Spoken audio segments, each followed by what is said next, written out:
회사의 부당 노동 행위에 반발해 노조원들이 사내 도로에 페인트로 X새끼, 구속 등 회사 대표를 비방하는 글을 썼습니다.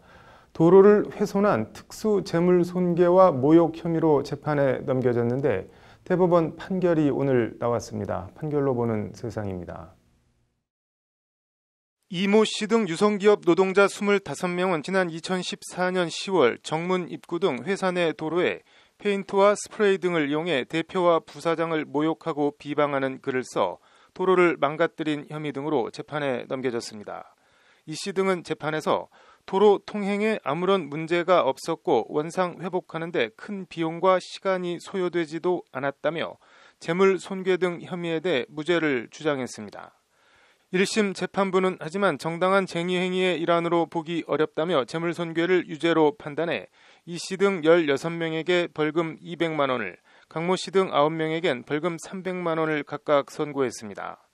피고인들의 행위로 인해 유성기업 공장 내부의 미관이 훼손된 점, 유성기업이 외부 업체에 복구를 부탁해 90만 원 상당의 수리비가 든 점을 종합해보면 손괴죄에 해당한다는 것이 1심 재판부 판단입니다. 2심 역시 회사 내 도로는 물리적인 통행의 편의를 제공하는 용도로서는 물론이고 쾌적한 근로 환경을 유지하고 회사의 좋은 인상을 위해 미적인 효용을 갖추는 것도 중요하다며 재물손괴 유죄 1심 판단을 유지했습니다. 대법원은 하지만 오늘 재물손괴에 대해서 유죄를 선고한 원심 판결을 깨고 사건을 무죄 취지로 대전지법으로 돌려보냈습니다. 산업 현장에 위치한 도로의 주된 용도와 기능은 사람과 자동차 등이 통행하는 데 있고 미관은 그다지 중요한 작용을 하지 않는다. 페인트 등으로 문구를 기재한 행위는 도로의 효용을 해치는 정도에 이른 것이라고 볼 수 없다는 것이 대법원 판시입니다. 대법원은 그러면서 모욕적인 문구로 인해 불쾌함, 저항감 등을 느껴 이를 본래 사용 목적대로 사용할 수 없을 정도에 이르렀다고 보기에는 부족하다. 여러 문구 때문에 통행 자체가 물리적으로 불가능하게 되지도 않았다고 덧붙였습니다. 대법원은 또 모욕죄에 대해서도 해당 표현이 피해자의 사회적 평가를 저하할 만한 모욕적 언사에 해당하지 않는다며 무죄를 선고한 1, 2심을 확정했습니다.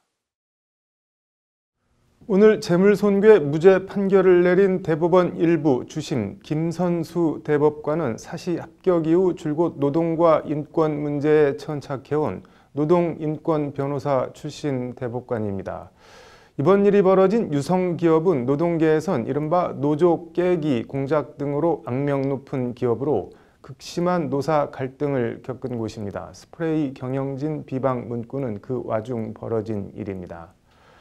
소액이지만 원상복구 비용이 든 점과 문구 내용에 동조하지 않는 직원들에게 불쾌감이나 차량 운전자 주의를 분산시켜 통행 안전에 지장을 줄 가능성 등을 감안해 도로 효용을 침해한 점이 인정된다는 1, 2심 판결과 그 정도로는 도로 효용이 침해됐다고 볼 수 없다는 대법원 판결. 위에 열거한 점들을 다 감안하고 본다면 시청자들께서는 어느 쪽이 더 합리적이고 맞다고 생각하실지 궁금합니다. 판결로 보는 세상입니다.